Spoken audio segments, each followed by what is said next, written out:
ഈ ഒരു ഭാഗങ്ങളൊക്കെ ഞാൻ അവിടെയുള്ള ആരൊക്കെ വന്നു എന്തൊക്കെ ഉണ്ടായി എന്നൊക്കെ ഒന്ന് കാണാലോ എന്നുള്ള പിന്നെ ഒരിക്കലും പ്രതീക്ഷിക്കാത്തൊരു മരണമായി.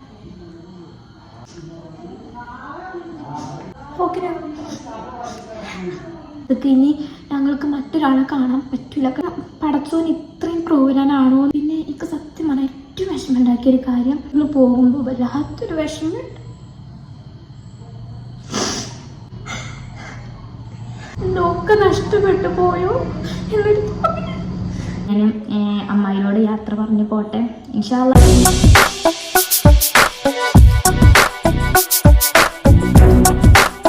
ഹായ്, നമസ്കാരം. ഞാൻ ഷെബീബ മുനീർ. അപ്പോൾ ഇന്നത്തെ വീഡിയോ ഞാനും പൊന്നും കൂടെ പോക്കരാക്കാൻ്റെ വീട്ടിൽ പോവാണ്. അവിടെ നിന്ന് പോക്കരാക്കാൻ്റെ മൗലൂദ് ഉണ്ടെന്ന് 40 കേട്ടോ. അപ്പോൾ ഇന്നക്ക് മരിച്ചിട്ട് 40 ദിവസമായി. അപ്പം സോനുക്കുട്ടി ഉമ്മാൻ്റെ കൂടെ നേരത്തെ പോയിട്ടുണ്ട്. മുനിക്കാക്കും മഗ്‌രിബിക്ക് വരുള്ളൂ. മഗ്‌രിബിക്ക് ശേഷമാണ് മൗലൂദ് ഉള്ളത്. അപ്പോൾ ഞങ്ങളിത് ആ വണ്ടി കാത്ത് നിൽക്കുകയാണ് ഇവിടെ. അപ്പോൾ പോയിട്ട് ഇനി ബാക്കി വിശേഷങ്ങൾ അവിടെ നിന്ന് കാണിക്കാം. അങ്ങനെ ഞങ്ങൾ 4 മണിക്ക് തന്നെ ഇറങ്ങിയിട്ടുണ്ടായിരുന്നു. മഗ്‌രിബിക്കാണല്ലോ മൗലൂദ്. അപ്പോൾ ടൈം കുറേ ഉണ്ടായിരുന്നു കേട്ടോ. അപ്പോൾ അതിലിടക്ക് എൻ്റെ പൊന്നുന്നെ കൊണ്ട് ഇങ്ങനെ പല രീതിയിലും കോലത്തിലൊക്കെ വീഡിയോ ചെയ്യിപ്പിക്കുന്നുണ്ട്. അപ്പോൾ അവൾ ഇൻസ്റ്റയിൽ ഇടാനെന്നും പറഞ്ഞിട്ട് ഓരോ തരത്തിലും ചെയ്യിപ്പിക്കുകയാണ് കേട്ടോ. അങ്ങനെ ഞങ്ങൾ അടുത്ത് തന്നെ ഒരു പറമ്പാണ്. അപ്പോൾ അവിടെ വന്നിട്ട് ഞങ്ങളിങ്ങനെ കുറേ വീഡിയോസൊക്കെ എടുത്തു. അപ്പോൾ വണ്ടിക്കാരും അരമണിക്കൂർ കഴിഞ്ഞിട്ട് വന്നിട്ടുണ്ടായിരുന്നു വിളിച്ചിട്ട്. അപ്പോൾ അതിലിടയ്ക്ക് ഞങ്ങൾ ഇങ്ങനെ നടന്നു പോരുന്ന വഴിയിൽ അമ്മായിൻ്റെ മകൾ വീട് അവിടെ അടുത്താണല്ലോ. അപ്പോൾ അവിടെ നിന്ന് കയറിയിട്ടുണ്ടായിരുന്നു.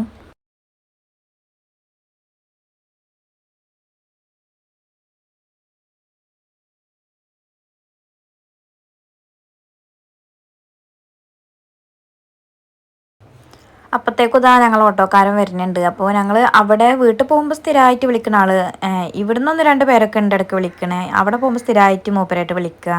കുഞ്ഞാണി നട്ടോ മൂപ്പര പേര്, പാറലാണ് വീട്. അപ്പോൾ എപ്പോഴും ആ ഒരു വണ്ടിയെ വിളിക്കാറ്. അങ്ങനെ ദാ ആലിപ്പറമ്പെത്തി, അതായത് പോക്കരാക്കാൻ്റെ വീട്ടിലേക്ക് എത്തി.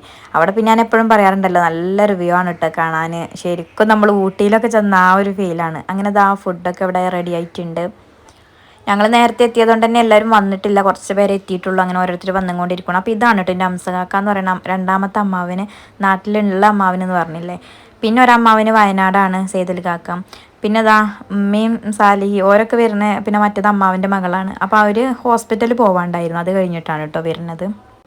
പിന്നെ ഞാൻ കാര്യമായിട്ടൊന്നും വീഡിയോ എടുത്തിട്ടൊന്നുമില്ല. പിന്നെ രാത്രിയാണല്ലോ, രാത്രിയിലൊരു ക്ലിയർ കിട്ടില്ല. അപ്പോൾ ഈ ഒരു ഭാഗങ്ങളൊക്കെ ഞാൻ അവിടെയുള്ള ഓനെ കൊണ്ട് എടുപ്പിച്ചതാണ് കേട്ടോ. എന്തിനാന്ന് വെച്ചാൽ ഇവിടുത്തെ വലിയ മകൻ അവിടെ ഇല്ല. പോക്കരാക്കാൻ്റെ വലിയ മകൻ ഗൾഫിലാണ്. അതേപോലെ നമ്മളെ കുടുംബത്തിൽ കുറേ പേരുണ്ട് ഗൾഫിൽ. അങ്ങനെ ഒരുക്കൊക്കെ നമ്മളെ കുടുംബത്തിലെ പരിപാടി നടക്കുമ്പോൾ ആരൊക്കെ വന്നു എന്തൊക്കെ ഉണ്ടായി എന്നൊക്കെ ഒന്ന് കാണാലോ എന്നുള്ള രീതിയിലാണ് കേട്ടോ ഇവരൊക്കെ ഞാൻ എടുത്തിട്ടുള്ളത്. അങ്ങനെ പിന്നെ ആണുങ്ങളുടെയൊക്കെ ഭക്ഷണം കഴിക്കലൊക്കെ കഴിഞ്ഞു. പിന്നെ അത് കഴിഞ്ഞ് പെണ്ണുങ്ങളും വീട്ടിലുള്ളവരൊക്കെ ഇരുന്നു കേട്ടോ. അപ്പോൾ ഞങ്ങൾ പോക്കരാക്കാൻ്റെ വീട്ടിൽ തന്നെയാണ്, ഇവിടുന്ന് പോയിട്ടില്ല. എന്നുവെച്ചാൽ പരിപാടി കഴിഞ്ഞ് ഏറെക്കുറെ എല്ലാവരും പോയി തുടങ്ങി. ഇനി ഞങ്ങൾ കുറച്ച് പേരും കൂടെ ഉള്ളിട്ട് വണ്ടിക്ക് വിളിച്ചിട്ടുണ്ട്. അപ്പോൾ വണ്ടി വന്നാൽ പോകാൻ വേണ്ടി നിൽക്കുകയാണ്. അപ്പോൾ ഈ പോക്കരാക്കാന്ന് പറയുന്നത് എൻ്റെ ഉമ്മാൻ്റെ ആങ്ങളായിട്ട് വരും കേട്ടോ. അതായത് അമ്മാവനാണ്, മൂന്നാമത്തെ അമ്മാവനാണ്. ഉമ്മാക്ക് 4 ആങ്ങളമാരും 4 ഏട്ടത്തിമാരായിരുന്നു. വലിയ ഏട്ടത്തി കുറേ മുന്നേ മരണപ്പെട്ടിട്ടുണ്ട്, ഞങ്ങൾ കണ്ടിട്ടില്ല. പിന്നെ അതേപോലെ ഉമ്മാൻ്റെ വലിയ ആങ്ങളെയും പിന്നെ ഒരു ഏട്ടത്തിയും ഒരു 3-4 വർഷം മുന്നേ മരണപ്പെട്ടു. ഒരു സാധുക്കളായിരുന്നു. ആ മൂത്തമ്മയാണെങ്കിൽ ഒരു പച്ച പാവമായിരുന്നു. ഇനി വലിയ അമ്മാവനാണെങ്കിൽ ഒരു പാവ മനുഷ്യനായിരുന്നു കേട്ടോ. അങ്ങനെ ഓരോ മരണപ്പെട്ടു പോയി. പിന്നെ ഇപ്പോൾ നിലവിലുള്ളത് ഇനിയിപ്പോൾ മറിയമ്മ എന്ന് പറയുന്ന മൂത്തമ്മയും അതുപോലെ കുഞ്ഞീരത്തമ്മ, അങ്ങനെ 2 മൂത്തന്മാരും പിന്നെ അംസക്കാക്ക് സേതുൽ കാക്ക, അങ്ങനെ 2 അമ്മാവന്മാരും 4 പേരാണ് ഇപ്പോൾ നിലവിലുള്ളത് കേട്ടോ. അപ്പം സേതുൽ കാക്ക എന്ന് പറയുന്നത് വയനാടുള്ള അമ്മാവനാണ്.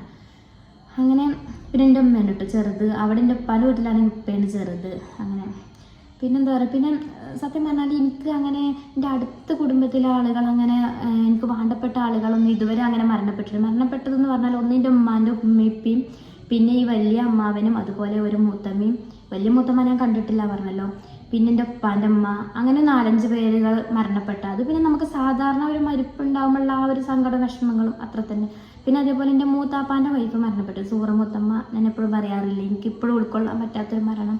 ആ സൂറമുത്തമ്മ മരിച്ചതിന് ശേഷം ഭയങ്കര ഒരു പേടിയായിരുന്നു, എല്ലാവരും പേടി. കാരണം എനിക്കൊന്നും മൂത്തമ്മ മരിച്ചു എന്ന് പറയുമ്പോൾ അങ്ങോട്ട് എന്താ വിശ്വസിക്കാൻ പറ്റുന്നില്ല. എനിക്ക് അതിന് ശേഷം വണ്ടിമ്മ പോകുമ്പോൾ ഒക്കെ എന്തെങ്കിലും പറ്റുമോ, മരിക്കുമോ, കുട്ടികളെ വണ്ടിമ്മ വിടാനും ഒക്കെ എനിക്ക് പേടിയായിരുന്നു കേട്ടോ. അങ്ങനെ ഒരു പേടി കുടുങ്ങിയ ഒരു മരണമായിരുന്നു അത്. അതേപോലെ ഇതാ പിന്നെ ഒരിക്കലും പ്രതീക്ഷിക്കാത്തൊരു മരണമായി ഇപ്പോൾ ഇതാ പോക്കരാക്കാൻ്റെ.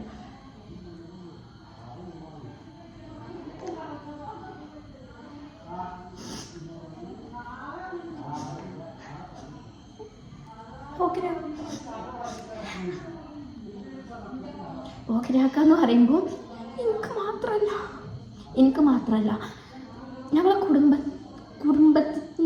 കുടുംബത്തിൻ്റെ തന്നെ ഒരു 3/4 ഭാഗമായിരുന്നു പോക്കരാക്ക. ആ പോക്കരാക്കാൻ്റെ ആ ഒരു സ്ഥാനത്തേക്ക് ഇനി ഞങ്ങൾക്ക് മറ്റൊരാളെ കാണാൻ പറ്റില്ല, കഴിയൂല. അങ്ങനെയായിരുന്നു. ഞങ്ങളെ കുടുംബത്തിൻ്റെ ഒരു 3/4 ഭാഗം പോയി. കുടുംബത്തിൻ്റെ മാത്രമല്ല, ഈ നാടിൻ്റെ തന്നെ പകുതിയോളം പോയ പോലെയാണ് പോക്കരാക്കാൻ്റെ മരണം. പെട്ടെന്നായിരുന്നു കേട്ടോ. എന്തെങ്കിലും അസുഖമൊന്നും എനിക്ക് ശരിക്കും അറിയില്ല. പോക്കരാക്ക ഹോസ്പിറ്റലിലാണെന്ന് ഉമ്മ പറഞ്ഞു, ഉച്ചക്ക് പറഞ്ഞു. രാത്രി ആയപ്പോഴത്തേക്കും മരണവാർത്തയാണ്. പിന്നെ ഞാൻ ഹോസ്പിറ്റലിലേക്കൊക്കെ പോയിട്ടുണ്ടായിരുന്നു, പക്ഷെ എനിക്ക് കാണാൻ പറ്റിയില്ല. അന്ന് രാത്രി പോക്കരാക്ക മരണപ്പെട്ടു എന്ന് കേട്ട് തളർന്നു മറ്റേ എന്താ പറയുക, കാരണം പടച്ചോൻ ഇത്രയും ക്രൂരനാണോ എന്ന് ഞാൻ ചിന്തിച്ചു പോയ നിമിഷമായിരുന്നു കേട്ടോ പോക്കരാക്കാൻ്റെ മരണ വാർത്ത കേട്ടപ്പം. അത്രയും പോക്കരാക്കാന്ന് പറയുമ്പോഴും ഈ പറഞ്ഞ പോലെ ഒരു മനുഷ്യനും പോക്കരാക്കാനോടൊരു വെറുപ്പുണ്ടാവില്ല. അതാണ് ഏറ്റവും വലിയൊരു കാര്യം. പിന്നെ എന്താ വെച്ചാൽ ഈ ആലിപ്പറമ്പ് പരിസരത്ത് എവിടെ ഒരു മരണ വാർത്ത ഉണ്ടെങ്കിലും എന്ത് വാർത്തകൾ, പാർട്ടിൻ്റെയൊക്കെ മെയിൻ ആളായിരുന്നു, ഇനി പള്ളി കമ്മിറ്റിയിലാണെങ്കിലും എന്ത് കാര്യങ്ങളും, ഒരു സ്കൂളാവട്ടെ മദ്രസയിലാവട്ടെ നാട്ടിലാവട്ടെ എന്ത് കാര്യം ഉണ്ടെങ്കിലും മുന്നിൽ ഞങ്ങൾ പോക്കരാക്ക ഉണ്ടാവും കേട്ടോ. എല്ലാത്തിൻ്റെ നടുക്ക് മുന്നിലൊരു കാരണവലായിട്ട് നിൽക്കുന്ന ആളായിരുന്നു പോക്കരാക്ക. അതെനിക്ക് മാത്രമല്ല, ഞങ്ങളുടെ കുടുംബത്തിൽ എല്ലാവർക്കും അത്രയും സങ്കടം ഉണ്ടാക്കിയ ഒരു മരണം തന്നെ കാരണം പോക്കരാക്കാൻ്റെ കേട്ടോ. എന്താ വെച്ചാൽ പിന്നെ ആർക്കും ഞാൻ പറഞ്ഞില്ലേ ഒരു വെറുപ്പ് സമ്പാദിക്കാത്തൊരു മനുഷ്യനായിരുന്നു. പിന്നെ എനിക്ക് സത്യം പറഞ്ഞാൽ ഏറ്റവും വിഷമം ഉണ്ടാക്കിയൊരു കാര്യം, ഞാൻ പോക്കരാക്ക മരിക്കിൻ്റെ മുന്നേ ഒരു പ്രാവശ്യം ഇവിടെ വന്നപ്പോൾ ഞാൻ തിരിച്ച് പോകുമ്പോൾ ഞാൻ വിചാരിച്ചു എപ്പോഴും പോക്കരാക്കാക്ക് എന്തെങ്കിലും ഒരു ചായ പൈസ എന്നുള്ള രീതിയിൽ ഒരു 10-500 കൊടുക്കണം, ഈ അടുത്ത വരവിൽ എന്തായാലും കൊടുക്കണം. പോക്കരാക്കാക്ക് അതിൻ്റെ ആവശ്യമൊന്നുമില്ല, മക്കളായിട്ടും മരുമക്കളായിട്ടും എല്ലാവരും കൊടുത്തിട്ടും അതിൻ്റെ ആവശ്യമൊന്നും പോക്കരാക്കാക്കില്ല. പക്ഷെ എന്നാൽ എൻ്റെ ഒരു സന്തോഷത്തിന് ഒരു 500 രൂപയെങ്കിലും ഒരു ചായ പൈസ എന്നുള്ള രീതിയിൽ കൊടുക്കണം എന്ന് ഞാൻ വിചാരിച്ചു. പക്ഷെ പിന്നെ അത് വിചാരിച്ചിട്ട് അതിന് ശേഷം ഇങ്ങോട്ട് വരാൻ പറ്റിയിട്ടില്ല.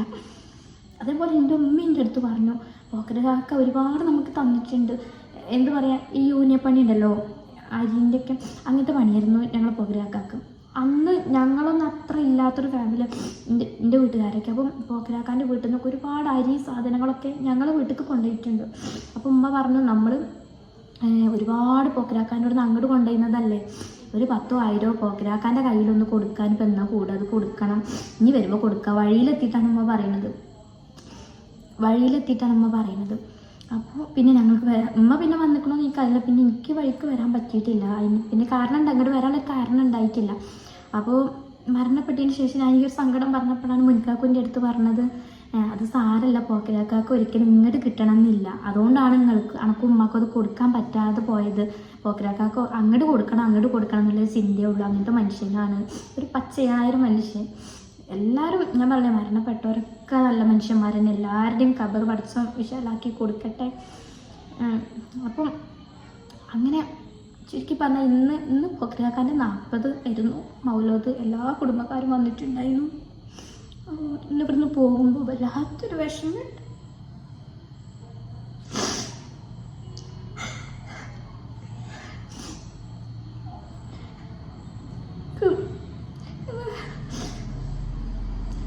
എൻ്റെ ചില വീഡിയോസിലൊക്കെ പോക്കരാക്കാൻ്റെ വീട്ടിൽ വന്ന വിശേഷങ്ങളൊക്കെ ഇട്ടിട്ടുണ്ട്. അതൊക്കെ കാണും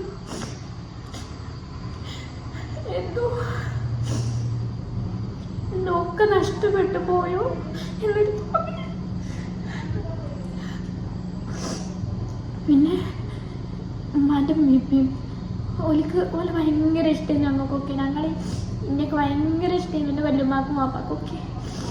ഓല് പോക്കരാക്കാൻ്റെ വീട്ടിൽ നിന്നാണ് കേട്ടോ മരിച്ചിട്ട്. ഈ വീട്ടിൽ നിന്ന് തന്നെയാണ് ഓരും പടിയിറക്കിയിട്ടുണ്ടായിരുന്നത്.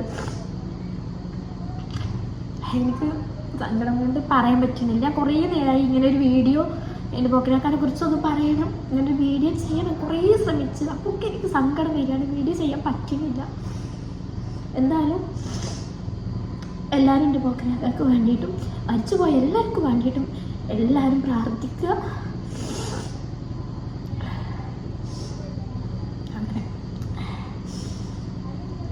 ഇതിന് മുന്നേ എനിക്ക് ചെറിയ സന്തോഷങ്ങളൊക്കെ വന്നിട്ടുണ്ടായിരുന്നു. സത്യം പറഞ്ഞാൽ എനിക്ക് എന്തെങ്കിലും കാര്യങ്ങൾ കിട്ടുമ്പോൾ അതിൽ സന്തോഷമുള്ള കാര്യങ്ങൾ വരുമ്പോൾ എനിക്ക് പേടി, എപ്പോഴാണ് സങ്കടം വരിക എന്നറിയില്ല. പിന്നെ എന്താ വെച്ചാൽ ഒരു സന്തോഷത്തിനൊരു സങ്കടം ഉണ്ടല്ലോ, ഒരു അടക്കത്തിനൊരു കയറ്റുണ്ട് പറഞ്ഞ പോലെ. പക്ഷേ പിന്നെ ഭയങ്കര ഞാൻ ഗോൾഡ് വാങ്ങിയപ്പോഴും അതേപോലെ എനിക്ക് പുതിയ ഫോണ് വാങ്ങിയപ്പോഴും അതൊക്കെ കിട്ടിയപ്പോൾ ഞാൻ ഭയങ്കര സന്തോഷത്തിലായിരുന്നു കേട്ടോ, നല്ല ഹാപ്പി ആയിരുന്നു. അത് കഴിഞ്ഞ് കുറച്ച് കഴിഞ്ഞപ്പോഴാണ് പോക്കരാക്കാൻ്റെ മരണം. അത് ഞാൻ വല്ലാത്തൊരു സങ്കടമായി, വല്ലാണ്ട് തളർന്നു. എനിക്ക് ഓരോന്ന് ഓർക്കുമ്പോഴും പേടിയും സങ്കടവും അങ്ങനെ. എന്തായാലും ജനിച്ച ഒരിക്കൽ മരണം ഉണ്ടല്ലോ അല്ലേ, അപ്പോൾ നമ്മളൊക്കെ പോകേണ്ട ആളുകൾ തന്നെയല്ലേ, ഇന്നല്ലെങ്കിൽ നാളെ. അപ്പോൾ എനിക്ക് എല്ലാവരോടും പറയാനുള്ള എന്താണെന്ന് വെച്ചാൽ എല്ലാവർക്കും ഈമാനോട് കൂടെ മരിക്കാൻ പറ്റട്ടെ. പിന്നെ നമ്മൾ പലരും പലരോടും വൈരാഗ്യങ്ങളും ദേഷ്യവും വെറുപ്പൊക്കെ മനസ്സിൽ വെച്ച് നടക്കണവരില്ലേ, അതൊക്കെ മാറ്റി എല്ലാവരോടും എല്ലാം പൊരുത്തപ്പെടുക. മനുഷ്യന്മാർക്കല്ലേ ക്ഷമിക്കാനും സഹിക്കാനും പൊരുത്തപ്പെടാനൊക്കെ പറ്റുള്ളൂ. അങ്ങനെ എന്തെങ്കിലും തെറ്റുകുറ്റങ്ങളൊക്കെ ഉണ്ടെങ്കിൽ പ്രത്യേകിച്ച് എന്നോടൊക്കെ ആർക്കെങ്കിലും, ഞാൻ ആരുടെയും വെറുപ്പ് സമ്പാദിച്ച് വെച്ചിട്ടില്ല എന്നാണ് എൻ്റെ ഒരു വിശ്വാസം. ഇനിയിപ്പോൾ എന്തെങ്കിലുമൊക്കെ ഞാൻ അറിയാണ്ട് പോയ ചില കാരണങ്ങൾ കൊണ്ടൊക്കെ അങ്ങനെ ഒന്നോ രണ്ടോ ആളുടെയൊക്കെ ഉണ്ടെങ്കിലും കൂടുതൽ ആരുടെയും വെറുപ്പുകൾ ഞാൻ സമ്പാദിക്കാറില്ല എന്നാണ് എൻ്റെ ഒരു വിശ്വാസം. അതുകൊണ്ട് ഞാർക്കെങ്കിലും എന്തെങ്കിലുമൊക്കെ എൻ്റെ ഭാഗത്തുനിന്ന് എന്തെങ്കിലും വീഴ്ചകൾ എൻ്റെ ഭാഗത്ത് പറ്റിയിട്ടുണ്ടെങ്കിൽ, എന്തെങ്കിലും എൻ്റെ ഭാഗത്തുനിന്ന് ബുദ്ധിമുട്ട്, എന്തെങ്കിലും തരത്തിൽ വിഷമങ്ങളോ എന്തെങ്കിലും ഉണ്ടായിട്ടുണ്ടെങ്കിൽ ക്ഷമിക്കണം. അപ്പോൾ അങ്ങനെയൊക്കെ അപ്പോൾ അത്രേ ഉള്ളൂ. എനിക്ക് സത്യത്തിൽ എന്താ പറയേണ്ടത്, ഇങ്ങനെ വീഡിയോ ഒന്നും പറ്റുന്നില്ല. ഒന്നാമത് ഈ രാത്രി ആയതുകൊണ്ട് തന്നെ വീഡിയോക്ക് തീരെ ഒരു ക്ലാരിറ്റി ഇല്ല, അപ്പോൾ ഒരു വീഡിയോ ചെയ്യാൻ തന്നെ ഒരു സുഖമല്ല. അപ്പോൾ എന്തായാലും ഇത്രയൊക്കെ ഉള്ളൂ. ഇനി എന്തായാലും ഞാൻ അമ്മായിനോട് യാത്ര പറഞ്ഞ് പോട്ടെ. ഇൻഷാ അല്ലാഹ് ഇനിയും വരും. ഞാൻ പറഞ്ഞിരുന്നില്ലേ പോക്കരാക്കാൻ്റെ വീട് എന്ന് പറയുമ്പോൾ ഇനിയിപ്പോൾ പോക്കരാക്കില്ലെങ്കിലും ഞങ്ങൾ വരും കേട്ടോ ഇടയ്ക്ക്. ഇനിയിപ്പോൾ അവിടെ വരുന്ന ആലിപ്പറമ്പ് ഭാഗത്തേക്ക് വരുന്നുണ്ടെങ്കിൽ ആദ്യം പോക്കരാക്കാൻ്റെ വീട്ടിൽ തന്നെ ആയിരിക്കും വരിക. അല്ലാണ്ട് ഇപ്പോൾ പോക്കരാക്ക മരണപ്പെട്ട് പോയി എന്ന് വിചാരിച്ചിട്ട് ഞങ്ങൾ ഇവിടെ നിന്ന് പാടെ ഒഴിവാക്കി പോകണമെന്നില്ല ഇൻഷാ അല്ലാഹ്. അപ്പോൾ ശരി, ഇനി നല്ലൊരു വീഡിയോ ആയിട്ട് നമുക്ക് വീണ്ടും കാണാം. അതുവരേക്കും ബൈ.